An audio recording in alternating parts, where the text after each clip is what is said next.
শবে কদরের নামাজ কত রাকাত, নিয়ত কিভাবে করব, কি কি স্পেশাল আমল আছে।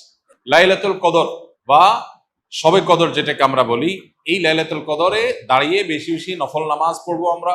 দীর্ঘ রুকু, দীর্ঘ সিজদা, দীর্ঘ কেরাতে, দৃঢ় স্থিরতার সাথে, সৌন্দর্যের সাথে কোরআন তেলাওয়াত বেশি বেশি করা, দোয়া করা, জিকির আজকার করা, আল্লাহ স্মরণ করা, এগুলোর মধ্য দিয়ে আমরা রাতকে কাটাবো। লাইলাতুল কদরে বিশেষ আমল বলতে একটা দোয়াই শুধু হাদিস দ্বারা আমরা জানতে পারি, সেটা হলো নবী করিম সাল্লাল্লাহু আলাইহি সাল্লাম মা আয়েশা রাদিয়াল্লাহু আনহাকে শিখিয়েছেন যে লাইলাতুল কদর পেলে তিনি যেন এই দোয়া পড়েন, আল্লাহুম্মা ইন্নাকা আফুউন তুহিব্বুল আফওয়া ফাআফু আন্নী। আল্লাহ আপনি ক্ষমাশীল, ক্ষমাশীলতাকে আপনি পছন্দ করেন, অতএব আমাকে ক্ষমা করুন।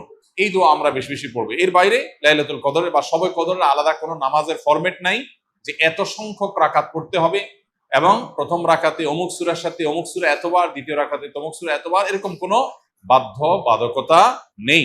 যে কোনো সূরা দিয়ে অন্য যে কোনো সাধারণ নামাজের মতো করে আমরা লাইলাতুল কদরের নামাজ পড়তে পারি। আর এর জন্য আলাদা কোনো নিয়ত নেই যে নাওয়াইতু আন উসাল্লিয়া সালাত লাইলাতুল কদর বা লাইলাতুল কদর নামাজ পড়ছি, এরকম কোনো আলাদা নিয়ত দরকার নেই। আমি লাইলাতুল কদর পড়ছি, আমার মাথায় আছে, এটুকুই নিয়ত ইনশাআল্লাহ যথেষ্ট হবে এবং সুন্দরভাবে সালাত আদায় করা, নামাজ পড়াটাই হলো গুরুত্ব।